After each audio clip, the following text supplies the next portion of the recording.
What is going on, guys? Shaun, Jarrod, it's good to have you guys. How's it going, brothers? What's going on? What's going on? Good to see you, Jarrod. How you doing? I know you got the internet going on over there. Can you hear us? What's up? It's so bad.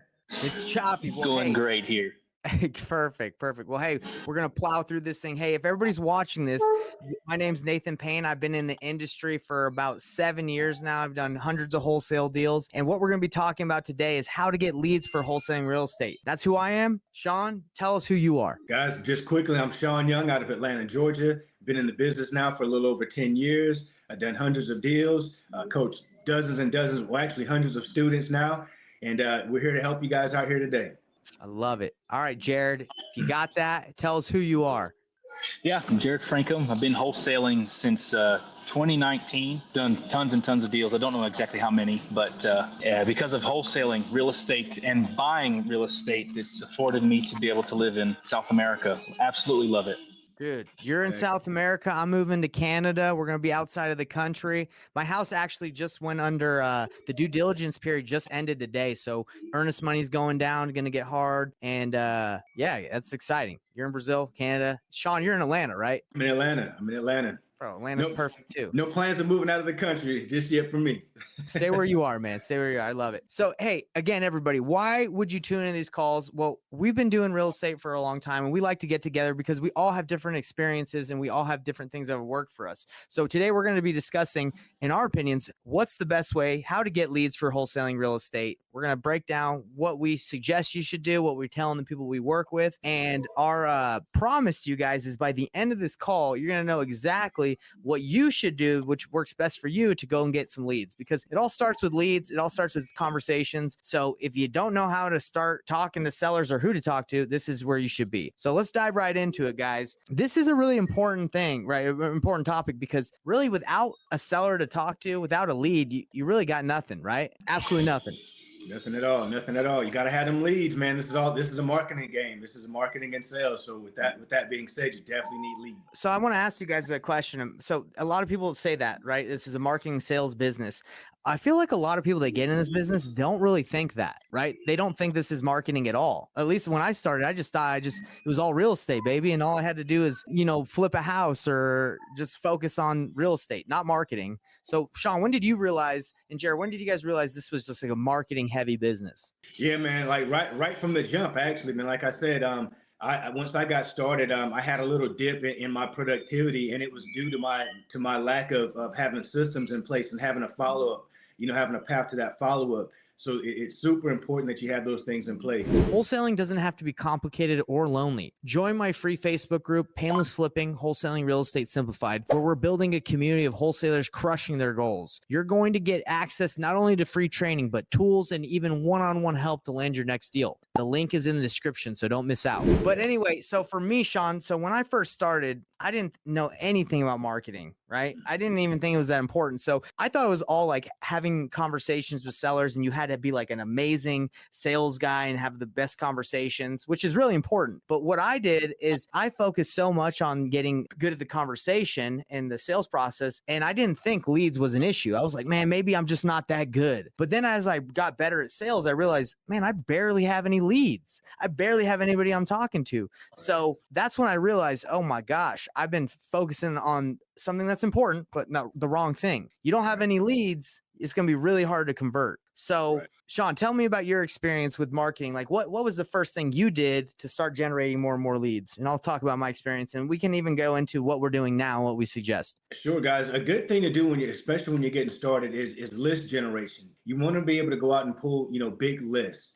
You can do that a number of different ways. You can go to the county to pull specific lists, like tax lists, water shutoff lists. I mean, there's specific lists that we can get into, but you can get lists that way. You can also pay for lists from sources like Batch Leads, PropStream. There are a lot of different lead sources that you can purchase lists, get those lists skip traced, and then call on those leads. What Nathan mentioned earlier is that when he said, hey, I was working on the skill set of, converting, which is, like he said, it's super important, but without the opportunity to convert, you're not going to convert. So that's why we're saying you got to have, you got to get you got to get in front of a lot of people. You got to talk to a lot of people, whether it's, getting in front of them or on the telephone or by text. However you're doing your outreach, the more people that you're, reaching out to, the better your opportunities are to have a conversation. I love it. I love it. So I know the game in marketing has changed over the years, man. Because when I first started 2017, texting was huge, and that was an easy way to get deals, bro. I know you probably got into it big with texting. Do you still do it, mass texting? Yeah, we I still don't. do texting, but it slowed down because of the regulations that came in place. Like last year,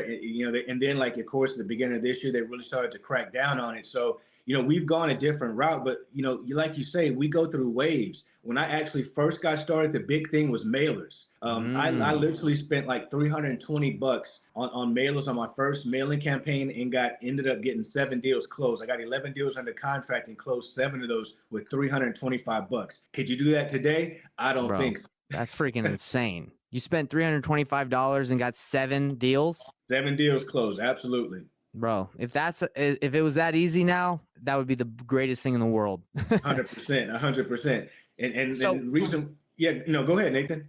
Well, check this out. So when I first started, I spent $10,000 on mailers in Utah. Didn't get a single deal. So I don't know.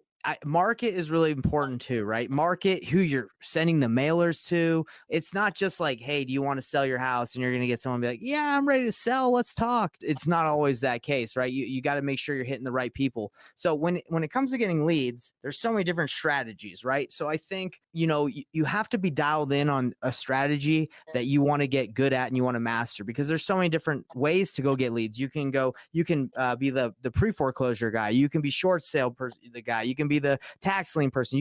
You can niche down on a specific list and get really good at marketing to that list. One thing that I did, which I think was a mistake, is I pulled all these different strategies, all these different lists, and a ton of them, and I didn't really focus on getting good at the messaging for any of them. And my message was just like, do you want to sell? Do you want to sell? And that is very expensive in my opinion. I don't know if you agree with that, Shaun, but I don't like to pull a bunch of different lists and giant lists and then just plow through them because it's expensive and it's not very targeted. But Shaun, your opinion? Man, I agree with you 100%. So Nathan, let's break that down a little bit. So you mentioned like specific type of lists. I know that, there's code violation lists, there's tax lien lists. We've got a lot of different lists out there. What are your favorite lists to go after? Let's say the top 3. What are the top 3 lists, as a new person that you think someone should go after? I'll give you some of mine, but I want to hear yours as well. Yeah, man, pre-foreclosures have always been tried and true for me. Those are people that, they're not always super motivated, right? You got to pull out, you got to like build the trust, but those are good probates. They're going to sell. Those are people that don't live in the home necessarily, and they don't have any ties emotionally to the property.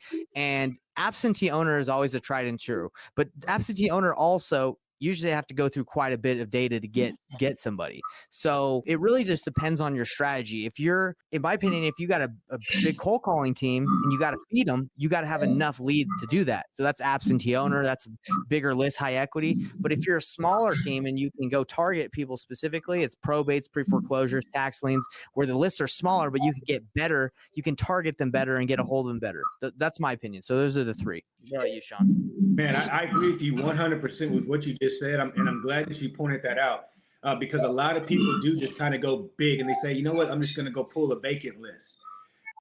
Listen, and tell me if you agree with this. I know that you agree with this, but I think that the best method that you should try to use is what's called like double stacking or find lists that have multiple pain points, right? Pain points, right? So let's say they're a probate and they're an absentee owner, and there's some other motivation. So you want to try to look at lists like that when you're trying to build your list, especially when you're trying to niche them down, because if not, you're going to have a big list. It's going to take you a long time to get through them. It's going to feel daunting. You're going to feel like I'm not getting nowhere. You're not going to be directed or focused in your messaging to those leads, like Nathan said, because that's a newbie mistake. That's a newbie mistake. Once you start doing this for a little bit, you realize that you have to be very focused on your conversation. You don't speak to an absentee owner the same way you speak to a probate, or a pre-foreclosure. They're in a different mindset. You know what I mean? Yeah, you got to be really empathetic to their situation. They're going through some tough times. The landlord, the tired landlord, he might just be tired. He's like, whatever, he doesn't live there. It's not very emotional for him. But so what were the top 3 in your opinion, Shaun? Then we'll go to Jarrod on what his top 3. Yeah, I think pre-foreclosures is a top one. absentee owners, and like you say, I like to go with the code violations. So I like code violation lists. And to me, the code violation is almost like a driving for dollars list, but you didn't have to drive. Right. The city drove, right? And they're the Right. ones that are like, hey, this house, code violation. It's got the tall grass or whatever the criteria is in that city. I love it. Okay. What about you, And Jarrod? Yeah. Yeah.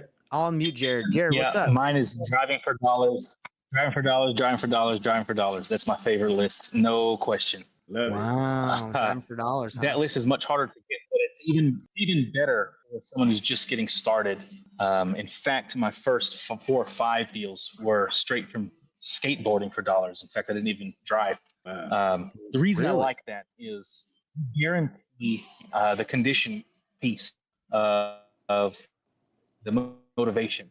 So you know that there's something already fishy with peeling paint, or something as crazy as like the roof is half blown off. But in my opinion, if you build your list where every prospect has a higher chance, it diminishes the length of time for your marketing to take effect before you get a deal. And so for someone who's just getting started, what I like about the DFD list, driving for dollars list, is 2 parts. One is you need fewer prospects in your list to get a deal. And second is, by seeing so many as you drive, you start to see that in almost any neighborhood, maybe some that don't have HOAs, homeowner associations, but you see in almost every neighborhood there's that work. And it keeps you motivated and encouraged that, wow, there actually are lots of properties that need some love. And it keeps your mindset right to keep going for the marketing, because as we start marketing and we start to cold call or send SMS or mail, and we hear a lot of no's, sometimes it's easy to believe, maybe this doesn't work. But you start to see, man, after 2,000 houses that are all banged up, someone's going to sell, right? And so I like the reinforcement, the positive reinforcement that comes from seeing where I can actually make a physical difference in the marketplace by seeing where these houses are. Personally, that's what I like about the DFD list. It does take some effort. It's not as easy as just pulling a list from PropStream or something, but you know that every single prospect on that list has a higher chance of a sale versus just whatever list that everyone has. Yeah, no, I really like that. Shaun, what do you have anything you want to elaborate on that? Man, I think that Jarrod hit it right on the head. That was going to be my next point I was going to make. I was going to say, guys, the best thing to do if you're getting started is to get in your car or get on your skateboard, get on your bike, no excuses, just get out there, drive around, ride around the community, look for distressed properties, high grass, boarded up windows, mailboxes knocked off, or, where the house looks out of place based upon other houses in the community, just like Jarrod said. And once you do that, you start to develop an eye for it. And you can start basically, that's why we call it driving for dollars, because you're actually looking for money opportunities out there, opportunities where you can add value to properties, get those properties under contract, sell your contract to, cash buyers, or hold them for yourself if it makes sense. Whatever the scenario is, I think driving for dollars is definitely underrated, and it's crucial. And if you're in a crunch out there as an investor, I'm telling you right now, get in your car and go driving around, go find some deals. They're everywhere. No, I love that. I love that. And I want to get your guys' opinion on what I tell the people that I work with, my clients.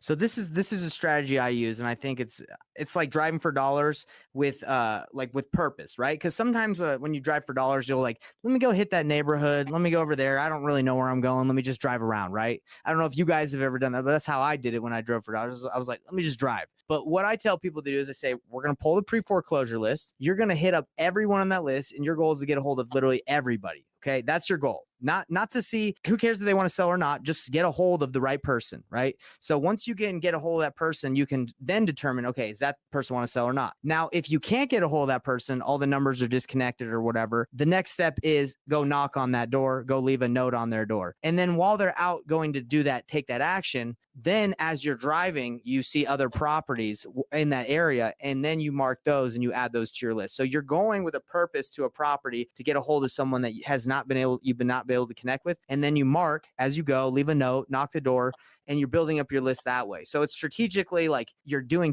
2 birds with 1 stone, right? Versus just driving. And I feel like that's what I did when I first started. And these are I would say tactics that you use when you're starting out. And then obviously as you get bigger and better and you have more money, then you go pay-per-click route, you go the pay-per-lead. But in my opinion, it's that strategy of like, be really targeted, mark as you go, and then get money to do pay-per-lead, pay-per-click. That's my opinion, guys. What is your response, or what are your thoughts on what I'm telling people? I'm curious what you guys think. Yeah, you're right on. You're right on it, man. You're right on it. And I think we should literally spend like a whole episode one day all about driving for dollars. You know exactly how to do it. You know, what do you do after you get the lead? You know, how do you skip trace? You know, the whole entire process, so that our viewers that are listening can really walk away and go get in their car and strategically, like you said, have a strategy behind it and go driving for dollars. And there's so many ways that you can go about it, so many different strategies, but make sure that you're not just, you know, driving all over the place. Have a strategy about it so that you can kind of target, okay, I drove this area. Now let me drive this area. You know, get chunks of, make it like chunks of a pie and, you know, knock it off by like that and make sure you're tracking it. Love it. Jarrod, do you have anything you want to add to what I said? And any thoughts? Yeah, Nathan, you brought up a very critical point that I think this technique needs to be applied in more than just real estate, or more than just door knocking pre-foreclosures, and that is stacking activities to do more than one thing at one time. So while you're door knocking, sure, you're already there. You minimize your effort from having to do something else. You can just drive for dollars on your way. It's so effective. And by leveraging that time, you're able to multiply what you're able to accomplish, rather than, okay, I'm just going to cold call the pre-foreclosures and then I'm going to drive for dollars separately, and then I'm going to do something else separately and divided. You're much slower. So what I found is, and this is translated from real estate, from running my business into multiple areas of my life, is stacking, do multiple useful things at the same time. Even, and what I love about this business is it's taught me a lot of life skills. So I like to, even when I'm hanging out with friends of mine, those people are in real estate and we talk about doing deals together, and we are able to do deals at the same time anyway. And that skill set happened from doing exactly what you're talking about, Nathan, is I found a lead that I couldn't get a hold of. So I went to go knock on the door or leave a door hanger or a flyer. Why not drive for dollars while I'm out here? Why not talk to the neighbors? And you drum up serious business this way. And it's all by making your life as most efficient as possible, rather than just knocking off one task by one task. Love it, man. I appreciate you saying that and elaborating on that. And you know, another great like a pro tip is, while you're knocking doors, let's say you knock on somebody's door and they're like, man, no, I don't want to sell. This is a great question to ask if you're there. Be like, hey, you know, that's fine, you don't want to sell, but I am looking to buy properties in the area. Do you know if there's any properties or neighbors that are like an eyesore? You don't have to tell me like who it is, but I'm just curious, is there any property in the area that you would just love to see get rehab? Because that's what we're looking for. All the neighbors know, everybody in the neighborhood knows that problem property, that house that's nasty, that's bringing the values down. Every time I ask that question, they're like, yeah, go down that street to the left. You can smell the cat pee from just the street, and they'll point you in the right direction. So while you're out knocking doors, don't always make it like, hey, I want to buy your house, because that can get kind of awkward sometimes. You can say, hey, I'm just looking for properties. Do you by chance know of any eyesores or any problem properties here that I might be an opportunity that I could look at? Right. So that's just a tip for everybody that's going to be knocking. Yeah, and my apologies, guys. I just realized that my mic was off this whole time, so my sound was probably horrible, but it's on now, so we're good to go. We fell our way forward around here. Well, I heard you. You sounded good to me, man. Good. All right, guys. So we've done a pretty good job of talking about like where we get leads. You start kind of like with the list style. You start with like the lower budget activities, I would say, when you're starting out, and then you can go scale up. Is there anything else that like maybe we haven't thought of or people don't think about? The thing that I want to say is just be careful. Don't think just because you're talking to people as leads and they're saying no, that all leads suck. Like, it does take the right conversations. And I'm tired of, I hear people all the time, oh man, there's no motivated sellers out there. People don't just answer the phone and like, thank you for calling. I'm so grateful that you called me. I'm so motivated right now to sell. I'll sell at a discount. Like, that just doesn't happen. You have to, again, motivation just doesn't pop out unless it's like some crazy low hanging fruit that they have to sell tomorrow and they have to tell everyone what's going on. You have to pull it out. You have to gain that trust. So Shaun, do you agree? Like, is there not just like one specific list that's just amazing with every call and you're just like, it's the secret sauce list? Yeah, there is no secret sauce list. There's no secret sauce, guys. It's just repetition. You got to just plow through it. Like we said, it's a numbers game. You're going to hear us saying that quite often because that's what it is. And we always want to keep driving that home. It is a numbers game. The more people that you talk to, the more opportunities that you're going to get for actual leads, and having those leads convert into closed deals for you. So it all starts with having mass amount of opportunity. Yeah, and that was a mindset shift that I had to make and it took a very long time, Shaun, that I thought leads, there was like some magical list out there. And I was like, man, I don't know what it is. And I would always see, as I was like a year or two in, I'd see brand new wholesalers getting deals. And I'd be like, how are they getting those deals? I'm better than they are. Like, I'm more skilled. Bro, they were just out there doing work. And I wasn't. Right place, right time. Yeah, right place, right time, putting in the effort. And I was probably just like doing a little bit here and there. I'd get a deal and I'd stop because I was tired. You know how it is. Like sometimes after you start doubting yourself, you say, yeah, I'm gonna scale back a little bit here. Maybe I'm going too hard in this direction. And when you take your foot off the gas, it takes a lot of energy to get your foot back on the gas the right way. So trust me, guys, when you get your foot on the gas, stay consistent. Stay the route. It's not going to be instant success, but know that. Enjoy the journey, enjoy the adventure of the journey, and you'll be okay. And I will say this, I think a lot of people struggle to get their first deal in wholesaling because they focus on the wrong activities. They focus on like not the money generating activities that lead to deals. They'll focus, well, let me get my LLC set up. When people say they got their LLC, I'm like, bro, who cares? Who cares if you got an LLC? Right. Like people that focus on getting their LLC. Let me build a website. Let me build a logo let me find a name for my company. Bro, Shaun, I can't tell you the last time a seller's asked me the name of my company. Like they don't care. They don't care at all what company they trust you. They want to work with you. And and that's what people do. They want to gravitate towards the easy thing. So the way to get a deal and to consistently get deals is to consistently do the money generating activities, which is get leads, talk to them, and then take them through the sales process. Simple as that. But it's not simple to do. Well, it is simple to do, but it's not simple because you have to do it. You have to work. It's not easy to have to always continuously wake up every morning and make those calls or take that action. But that's what gets you paid. That's it. You're not going to see instant gratification. It's not going to be instant success. Like Nathan said, it might take 2 calls and you get a deal. I mean, it happens all the time, but it could take 2,000. And if you're not willing to if you're not preparing yourself up front, you're going to set yourself up for mental failure, burnout. You're going to try it and you're going to say, oh, this doesn't work. And there's a bear that one of our mentors talks about. You got to let that bear work for you or it's going to be working against you. And that bear is BEAR. And that is your beliefs lead to emotions, which lead to actions, which lead to results, which substantiate your beliefs. So if you're not getting the results you're seeking, you might want to focus on those beliefs. It's true, man. Beliefs do dictate what you do and the results you get. So no, I think we've done a good job, man. And there's so many different ways to get leads. And I will say this, I could go on for hours, but the thing is, there's so many different ways to get leads. That is another issue that keeps people from succeeding is they will try to dabble in absentee owners.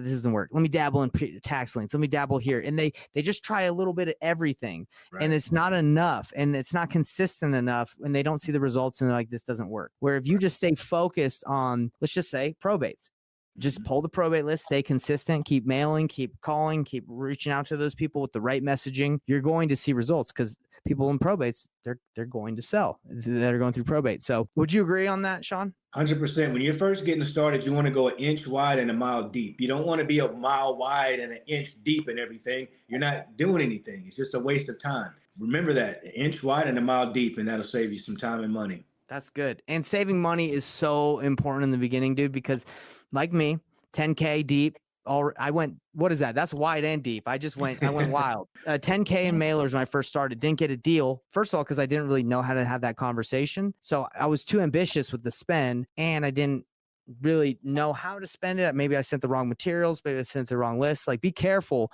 because you don't want to just be like, oh, I just have to pay money and I'll get a deal. It's not like, hey, money in, money returned. You have to have the skill sets to convert too. So we're just making sure, I'm just giving you guys a sauce where it's not like put this in, get this in return, unless you have the skill sets, right? That's it, man. You hit it on the head.